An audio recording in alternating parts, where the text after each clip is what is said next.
بسم الله الرحمن الرحيم شنتي ماتش 2022 إنا لله وإنا إليه راجعون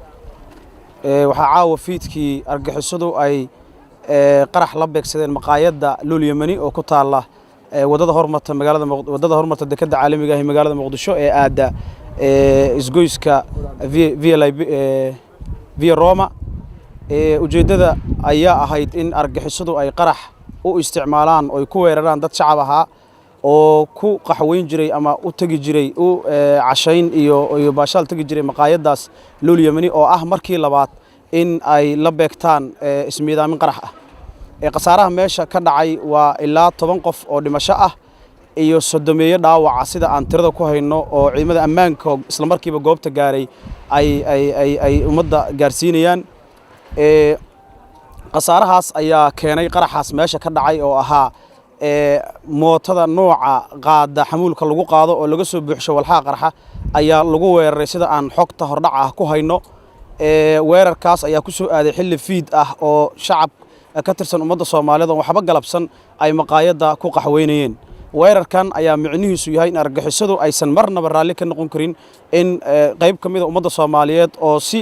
iskooda isaga qaxweynayay ama meel fadhiyay ay weerarka u isticmaalaan ma ahan markii koowaad argixisadu dad shacab ah oo meel fadhiyay ay weerarka noocaas ku qaado arrimahan waxay imaanayaan xilli aad la socotaan magaalada marxaladda ay ku jirto iyo in isjiijiid dhanka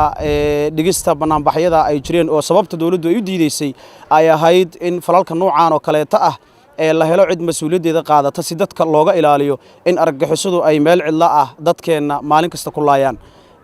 qaraxaas caawa dhacay ayaa qasaarihiisu intaa yahay waxaa kale oo jira burbur hantiyeed oo goobta ka agdhowaa oo qaraxu uu sababay waxaan leenahay ilaahay ha u naxariisto intii goobta ku dhimatay sidoo kale ilaahay ha u boogadhayo dadka shacabka ahaa ee waxba galabsan ee argagixisadu ay goobtaas maantay ku dhaawacday intaas ayaa qasaaruhu caawa la egyahay wixii kale oo faahfaahin ay baarista arintan oo socota hay'adaha ammaanku waxaan dib ummadda Soomaaliyeed iyo bahda saxaafadaba ka siin doonaa faahfaahinta wixii meesha ka dhacay iyo sidii ay ahaayeen iyo natiijada baaristeena laakiin inta hordhaca aan hadda idin sheegi karo waa intaas mana jirto wax inta ka badan oo aan ka ahayn source ahaan ama isha aad ka qaadan kartaan aan ahayn hay'adaha ammaanka oo goobtiiba markaa gurmadka u sameeyay waa mahadsantiin. Assalaamu calaykum waraxmatullaahi wabarakaatuh.